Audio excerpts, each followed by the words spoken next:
Welcome back. At the moment, it appears to be 1 week, one trouble for the NNPP, just as the party grapples with the defection of its only sitting governor, a major political blow, I tell you. But now, it faces another storm. The name of its national leader, Rabiu Kwankwaso, was reportedly surfaced in connection with the proposed U.S. congressional bill on religious genocide in a context alleging sponsorship of terrorism. For a party already battling questions about stability and relevance, this raises serious political and diplomatic implications. Plus, what about the e-transmission of results?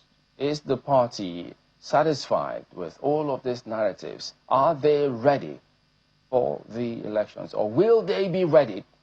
Well, joining us to discuss the fallout is Folashade Aliyu. She was a former campaign secretary for the NNPP in the 2023 presidential elections. Good morning, and thank you for being here. Good morning. Thank you for having me. I mean, for those in the NNPP, I'm sure there'll be headache. You'll be thinking, what do we do? What's going on? What do we expect next? There's headache everywhere. Oh, dear. How are you handling all of this going on within the party? Well, I guess it's just part of the Politics? process of being a political party. But there must be a lot of late-night meetings, strategizing. Definitely, definitely. So these meetings will continue up until the final day of the election? Well, what if you win, you go into governance and you continue? Oh, dear. But in terms of living. In terms of the work that political parties put in, because not a lot of people see what goes on behind the scenes. Because I know that sometimes when several people reach out, there are several late-night meetings, they're keeping vigil, they're working, they're doing all of these things. But lots of people, they even put in a lot more work than some businesses. Definitely. And so maybe that's why, who knows? I think that just goes to say, if anybody is trying to upset the apple cart or snatch anything from any party, they have to work as hard or maybe even harder. Do you regret being in politics? No, definitely. You know, the issue that I see about being part of a political system anywhere in the world is that people have different reasons and different intentions, objectives of joining. For me, I joined because I like to advocate for people. I like people-centric programs. And I look at it as a service, to the people. So it depends on, but here in Nigeria, let's come, to the domestic or the local level, is that people join for different reasons, and that's why at times you see people who are so desperate in certain situations or the other. So for the NNPP, even though the way the pendulum is swinging now, we don't know how all of these things will eventually play out just for that election. At the moment, while the party was grappling with the defection of a sitting governor, and then all over the headlines, Rabiu Kwankwaso's name in that U.S. bill, how is the party handling this? Well, we're working on it. We're working on the back end. It's not acceptable to us by any standard or any means. And, you have to look at the intentions. What's the intent of that bill at this particular time? If you're talking of Sharia, Sharia has been around maybe about 20-something, 26, almost 30 years. There are Sharia played in other countries of the world, Saudi Arabia and some other Arab countries. So why Nigeria, why now, and why Kwankwaso? But has he had any meetings internally with maybe key leaders of the party and say, look, this is my position of the matter, and then these are some of the issues, because if there might be a time where that may be required, because the party needs to have the confidence that his hands are clean. Because, they always say, look, for his name to have appeared, there might be something they have on him that people don't know. Not exactly, because the reason I'm saying not exactly to your last question, okay, in the sense that there was a little clip on social media a little while back relating him to the Sharia, and we responded. And a lot of people, spoke about or posted about his integrity, his person, his leadership, and so on and so forth. But like I said, you have to look at what's the intent. Why now? Why Kwankwaso?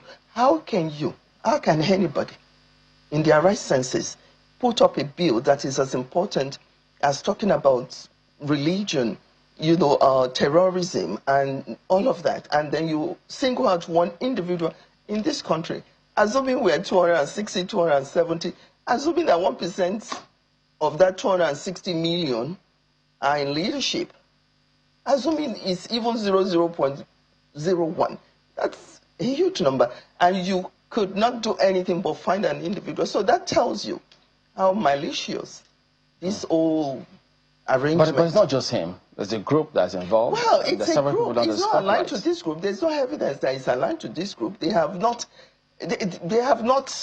seen anything. How do you know they've not seen anything?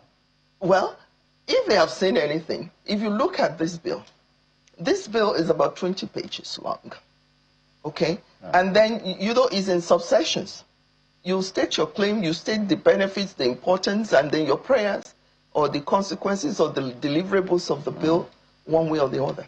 So how would you dare say that in a country like Nigeria, with everything that is going on with banditry, with terrorism, with kidnapping, with all this association, I don't want to, go into all of that, and you now single out 1%, that gives them out. Well, they also say that the list is not conclusive. But they should bring the list. Oh, they also say, part of what one of our guests did say yesterday is the U.S. Secretary of State has that mandate now. They have to keep reviewing all of that list, as it were. No, but Kimberly, no matter how you want to review, for God's sake, we have had people that some names has been going around, they are liaising to the terrorist group or the bandits or this and that or the kidnappers and all of that. You look at the situation in Plateau, situation, nobody is happy about any of those things.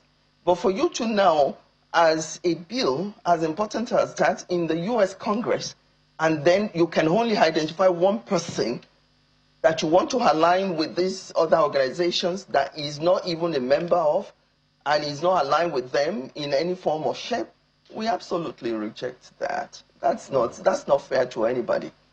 Well, we don't know what they have on him yet because, yes, that's then let them share what they have on him because, look, when you're talking... It's going to be debated. The point is that, yes, it will be debated. So maybe all of this will come out when that debate is up. Of course. But isn't this a major blow to him and by extension the party? Because if he puts himself up for, who knows, election, depending on which elections now, the authorities or even people might say, wait, why should I go for him if he's under the radar of terrorism financing, which is a very serious allegation? Well, maybe that's part of one of the intent of the organizers or the people that put this together. Because the fact of the matter is that if you are going to align with a person or a group, I'm talking about in a political election process, of course you want to align with somebody that you know. Senator Rabiu Musa Kwankwaso is not new in politics. He's not a baby politician. And we know he's Senator Rabiu Musa Kwankwaso that we know him as a father, as a brother, as a leader, as a friend to very many people in Nigeria and outside of Nigeria.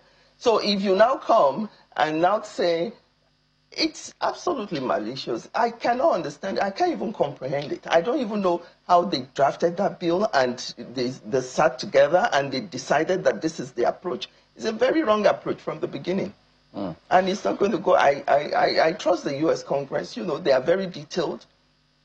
The people that sponsored the bill, they may have their own reasons for doing whatever they are doing, which is not right and it is not fair to anybody for that matter. Has there been any conversation, perhaps thinking, who knows, maybe he might have made some mistakes, which is why some of these things are happening in quick succession? Well, it depends on what you consider to be a mistake. For instance, the Kano governor left the party, and people thought that they had that close relationship, that he couldn't have gone. He's gone. And then there was that talk, too, as to he was supposed to have, maybe there were overtures for him to go to the APC, but his conditions were outrageous. And so now he's dug himself into a hole.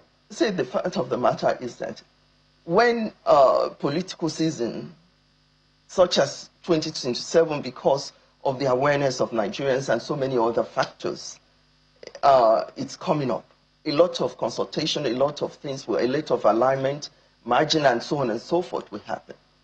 But the fact of the matter is that some people will come to us, we will also go to some people, we will meet at different levels. Yes, that's the normal thing. That's what's done everywhere in the world. But now if you, and you say the same piece you are talking about, he was part of it at the beginning. There's a reason why he decided to, get himself and his group out of it. But the other part of it is that if you look at the fact that, okay, we want you to be part of us, or okay, what do we have in common? What are we going to do for the people? What are the programs? What are we doing differently? You ask questions as a leader. That's what's expected of you. Because if you don't ask questions, then when you go back, the people that are your followers will ask you questions, and you've got to be able to answer. So I don't know if that's the reason. I don't know if it's maybe one of the reasons is when Trump was, saying that there will be boots on ground, there won't be boots on ground. We're going to do this and that about terrorism in Nigeria and the Christian issue and all of that. And he said, look, we needed support. We don't need to be threatened as a sovereign nation. And I don't think that's out of place for anybody to express. All right. Ayo. All right. Thank you, Chamberlain. Madam, I can't even, as Chamberlain said, begin to imagine what how the party is handling this. And those late night meetings definitely robs me of my sleep. But perhaps from a layman's perspective, is this something the party is viewing from the lens of maybe libel or slander? For us, it's blackmail, it's slander. It's slanderous, actually. Okay. Now, if you look at the history, and in a lot of ways, you see people do not look at the pattern of things. This is somebody that participated in the last election, and is still relevant, and is still doing so much for his people. You saw the last time when he went to the market, he was on his way out of the country, and he thought it would be ideal that he, express his sympathy to the people for what happened in Kano. You see how people trooped out. That's a show of love. And when you have such followership, you must find a way to protect it. You must find a way to sustain it. And of course, you must have a way to encourage people. And then your policies and programs should also carry these people along. And like you will see in the last election, most of our policies, most of the points that we put on our agenda are people-centric. And it's mostly community-based. So the fact of the matter is, our approach is that if you don't know what is going on the street with the people, you cannot govern them properly. So for him to have come out and say, look, Nigeria needs support, not a threat, because we're a sovereign nation. Whatever we try to do today will speak for us tomorrow. Yes, my apologies. The reason I asked that question is, I mean, if it is slander or both, because it has been spoken and it has been written, is this something that the party would take up legally at any point? Or do you think it's too early for that? Because there are those who believe that whether the law passes through the process and at the end of the day is passed or not, with or without his name, the fact that it's even come up at all is significant. So is this something that the party is looking at legally? Well, we will look at the diplomatic approach. We will look at the legal approach. We will start from Nigeria, because charity, they said, starts from home, because all of this, you'll see, starts from Nigeria. Because the congressmen that are sponsoring the bill, they are not Nigerians. Yes, some investigation may have gone on. Yes, they may have had their own reasons, but if they do their investigation right, they will see that this person does not align in any form or shape with those other entities that they cluster him with. That's not. So what I'm saying, in other words, is that we take one step before the other. I believe we're going to approach the diplomatic, we're going to apply the diplomatic approach first and see how far we can go with that. Then, of course, we'll go back to the drawing table and determine what next to do. Well, what Chamberlain asked you earlier when the program began was about, he was talking about internal politics of political parties who are going to be fielding candidates. And at the end of the day, it's the party people vote for, not the individuals, even though the individuals are the faces of the parties when they vote, at least according to our electoral act as at now. But the question now is, I mean, Chamberlain also raised the issue of the fact that a whole governor, left the political party, and a number of people have also followed suit. That, to some, that is a huge question mark on the internal politics, and the intricacies of the party itself. Before the Kwankwasia movement joined the NNPP, they had their own seats. There was a kind of existence, and then when the Kwankwasia movement also joined, these dynamics, one would have expected that with such a strong political front, all of that back and forth would have ended. But then here we are, a governor leaving and a number of other people. Doesn't that put a question mark on the internal politics of the party? What exactly is going on within the party? Well, let me tell you that for me, it's most unfortunate that the issue of the governor came up. But of course, everybody have a reason for doing what they're doing. But I want to take you back to the fact that in 2023, we didn't even have a councillor in Kano, and we were able to put ourselves together. And some people will say, well, it's just Kano, you start from somewhere. They said the journey of how many thousands miles, it starts with just a single step. So the fact of the matter is that, well, we cannot say that we're not concerned. It will not be true for us to say that we're not concerned, but what we have to do is go back to the drawing table. And, distinguished Senator Rabi Musa Kwankwaso, as the leader, is a very experienced leader, very strategic-minded person. And I believe that we will do it again. We will do it again. And this time we're even going to do it much better than what we achieved. You can see that even in 2023, there is no amount of blackmail, threats, and all kind of things that happened. But by the special grace of God, we were able to come through it. Look at the tribunals, look at the appeal court, look at how we get to the Supreme Court, look at the efforts that we put into it. But that's politics. It's a matter of interest. So, yes, we are concerned about it, as some people are leaving, some people are joining, some people are coming.